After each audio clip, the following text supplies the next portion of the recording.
Hi guys! Mayroon na naman tayong nilutong simple pero masarap at paborito ng lahat. Ginataang pakbet.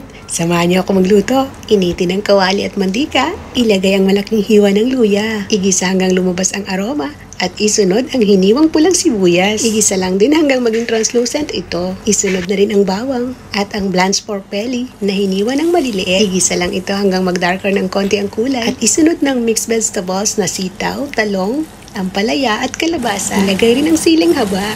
Haluin ng madalas hanggang kumintab ang ating gulay. Hindi ako maglalagay ng bagoong alamang dahil fresh na hipon ang ating ilalagay. Ipagpatuloy lang ang paghalo hanggang pumula ang ating hipon. At maglalagay na tayo ng pamintang buo. Ilalagay ko rin ang sabaw ng pinagpakuluan ng pork kanina. Isusunod na rin natin ang 2 paketeng gata. At syempre ang magpapasarap na chicken cube at patis. Haluin lang ito ng bahagya at takpan.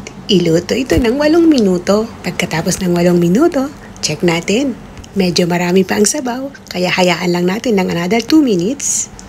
At ito, ready na siya. Napakabango at napakasarap nito guys. Siguradong mag-i-enjoy kayo. O diba? Napakadaling iluto at sigurado namang magugustuhan ito ng pamilya nyo. Please like and subscribe for more video. And thank you always for watching. God bless everyone. Bye-bye!